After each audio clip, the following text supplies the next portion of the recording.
Hi welcome back to my YouTube channel Poornima's kitchen. ಇವತ್ತಿನ special gobi sambar ಮಾಡೋದು ಹೇಗೆ, ತುಂಬ ಈಸಿ ಮೆಥಡಲ್ಲಿ ಹೇಳ್ಕೊಡ್ತೀನಿ. ಇದನ್ನು ಗ್ರೇವಿ ಥರನೂ ನೀವು ಚಪಾತಿ ರೊಟ್ಟಿಗೆಲ್ಲ ಯೂಸ್ ಮಾಡ್ಕೋಬೋದು. ಅನ್ನಕ್ಕೆ ಮುದ್ದೆಗೆ ತುಂಬಾ ಟೇಸ್ಟಿಯಾಗಿರುತ್ತೆ. ಅದು ಅವರೆಕಾಳು ಸೀಸನ್ ಇದ್ದಾಗ ಈ ಥರ ಮಾಡ್ಕೊಂಡು ತಿನ್ನಿ, ತುಂಬಾ ಟೇಸ್ಟಿಯಾಗಿರುತ್ತೆ. ಹೇಗೆ ಮಾಡೋದು ಅಂತ ಹೇಳ್ಕೊಡ್ತೀನಿ ಬನ್ನಿ. ಅದಕ್ಕೆ ಅವರೆಕಾಳನ್ನು ಚಿತಿಕ್ಸಿ ಇಟ್ಕೊಂಡಿರೋದು ಒಂದು ಬೌಲು, ಮತ್ತು ಹೂಕೋಸು ಸ್ವಲ್ಪ ಬಿಡಿಸಿಟ್ಕೊಂಡಿರೋದನ್ನು ತಗೊಂಡಿದ್ದೀನಿ, ಮತ್ತು ಟೊಮೆಟೊ ಈರುಳ್ಳಿ ಒಂದೊಂದನ್ನು ತಗೊಂಡ್ರೆ ಸಾಕು. ತುಂಬ ಈಸಿಯಾಗಿ ಮಾಡ್ಕೋಬೋದು, ತುಂಬಾ ಬೇಗನೆ ಆಗುತ್ತೆ ಸಾಂಬಾರು. ಮತ್ತು ಹೂಕೋಸನ್ನು ಸ್ವಲ್ಪ ಒಂದು ಅರ್ಧ ಚಮಚದಷ್ಟು ಅರಿಶಿನ ಪುಡಿ ಹಾಕಿ, ಒಂದು ಸ್ಪೂನಷ್ಟು ಉಪ್ಪನ್ನು ಹಾಕಿ, ಸ್ವಲ್ಪ ಬಿಸಿ ನೀರಲ್ಲಿ ಒಂದು 5ರಿಂದ 10 ನಿಮಿಷ ನೆನೆದಕ್ಕೆ ಬಿಟ್ಟು ಚೆನ್ನಾಗಿ ತೊಳೆದು ವಾಶ್ ಮಾಡೋದಕ್ಕೆ ಇಟ್ಬಿಡೋಣ. ಹಾಗೆ ಅದರಲ್ಲಿರೋ ಹುಳ ಅಂತ ಎಲ್ಲ ಸತ್ತೋಗುತ್ತೆ ಅಂತೇಳಿ ಈ ಥರ ಮಾಡ್ಕೋಬೋದು. ಸಣ್ಣ ಸಣ್ಣ ಹುಳಗಳಿರುತ್ತೆ, ಅದು ಗೊತ್ತಾಗೋದಿಲ್ಲ.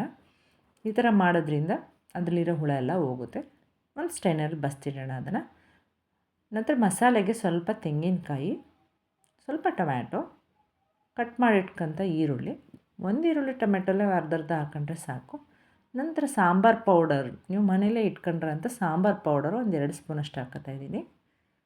ನಂತರ 1-2 ಎಸ್ಳು ಬೆಳ್ಳುಳ್ಳಿ, ಶುಂಠಿ ಮತ್ತು ಕರಿಬೇವು ಸೊಪ್ಪನ್ನು ಹಾಕಿ ನೋಡಿ ಮಸಾಲೆನ ಅದಕ್ಕೆ ರುಬ್ಕೊಂಡ್ರೆ ಸಾಕು. ನಂತರ ಒಂದು ಪ್ಯಾನನ್ನು ಸ್ಟವ್ ಮೇಲೆ ಇಡಿ. ಒಗ್ಗರಣೆಗೆ 1 ಸ್ಪೂನಷ್ಟು ಎಣ್ಣೆನ ಹಾಕಿ,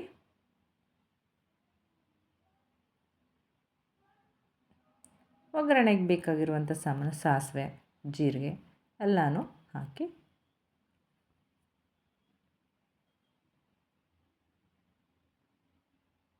ಎಣ್ಣೆ ಕಾದ ನಂತರ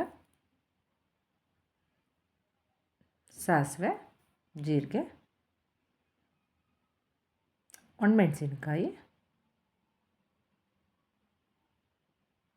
ಕರಿಬೇವು ಸೊಪ್ಪು, ಕಟ್ ಮಾಡಿ ಇಟ್ಕೊಂಡ್ರಂಥ ಈರುಳ್ಳಿ ಟೊಮ್ಯಾಟೊನ ಹಾಕಿ ನೀಟಾಗಿ ಫ್ರೈ ಮಾಡ್ಕೊಳ್ಳೋಣ.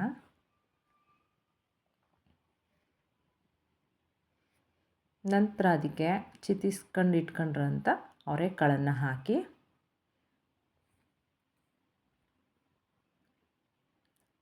ನೋಡಿ, ಒಗ್ಗರಣೆಲ್ಲೇ ಅವರೆಕಾಳು ಸ್ವಲ್ಪ ಬೇಗ ಬೆಂದ್ಬಿಡುತ್ತೆ. ನಂತರ ಗೋಬಿನ ಅಂದರೆ ಹೂಕೋಸನ್ನು ಅರಿಶಿಣ ನೀರಲ್ಲಿ ತೊಳೆದಿರೋದನ್ನು ಇದಕ್ಕೆ ಹಾಕಿ, ಇದನ್ನು ಅಷ್ಟೇ ಒಂದು 5 ನಿಮಿಷ ಚೆನ್ನಾಗಿ ಬಾಡಿಸ್ಕೊಂಬಿಡೋಣ.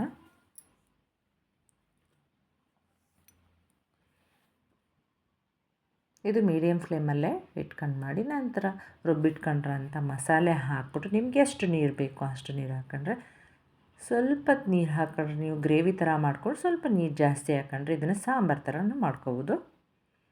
ನಾನು ಹೇಳಿದ್ನಲ್ಲ, ಅನ್ನ, ಮುದ್ದೆ, ಚಪಾತಿ, ರೊಟ್ಟಿ ಎಲ್ಲದಕ್ಕೂ ಕಾಂಬಿನೇಷನ್ ತುಂಬಾ ಚೆನ್ನಾಗಿರುತ್ತೆ. ಇದೊಂಥರ ಡಿಫ್ರೆಂಟಾದ ಸಾಂಬಾರು ಅಂತಲೇ ಹೇಳ್ಬೋದು, ಡಿಫ್ರೆಂಟ್ ಟೇಸ್ಟ್ ಅಂತಲೇ ಹೇಳ್ಬೋದು. ನೀವು ಅವರೆಕಾಳು ಸೀಸನ್ ಮುಗಿಯೋ ತನಕ ಈ ರೀತಿ ಸಾಂಬಾರನ್ನ ಒಂದು ಸಲ ಮಾಡಿ ನೋಡಿ. ನೋಡಿ ಈಗ ಬೆಂದಿದೆಯಲ್ಲ ಅಂತ ನೋಡಿ, ಅವರೆಕಾಳು ಎಷ್ಟು ಬೇಗ ಬೆಂದೋಗುತ್ತೆ. ಅಂದರೆ ಹೂಕೋಸು ಬೆಂದೋಗಿದೆ. ನಂತರ ರುಚಿಗೆ ತಕ್ಕಷ್ಟು ಉಪ್ಪು ಹಾಕ್ಬಿಟ್ಟು ಚೆನ್ನಾಗಿ ಮಿಕ್ಸ್ ಮಾಡಿ ಒಂದು 5ರಿಂದ 10 ನಿಮಿಷ ಕುದಿಸ್ಬಿಟ್ರೆ ಬಿಸಿ ಬಿಸಿಯಾದ ಅವರೆಕಾಳು ಗೋಬಿ ಸಾಂಬಾರು ರೆಡಿ ಆಗುತ್ತೆ. ನಾನು ಹೇಳಿದ್ದು ಯಾವುದಕ್ಕೆ ಬೇಕಾದರೂ ನೀವು ಕಾಂಬಿನೇಷನ್ನ ಮಾಡ್ಕೋಬೋದು. ಈ ಸಾಂಬಾರನ್ನು ಅನ್ನ, ಮುದ್ದೆ, ಚಪಾತಿ, ರೊಟ್ಟಿ ಯಾವುದಕ್ಕಾದರೂ ಮಾಡ್ಕೋಬೋದು. ಯಾರಿಗೆಲ್ಲ ಈ ವಿಡಿಯೋ ಇಷ್ಟ ಆಯಿತು ಲೈಕ್ ಮಾಡಿ, ಶೇರ್ ಮಾಡಿ, ಕಮೆಂಟ್ ಮಾಡಿ, ಸಬ್ಸ್ಕ್ರೈಬ್ ಆಗೋದಂತೂ ಮರಿಬೇಡಿ. Okay bye, thanks for watching.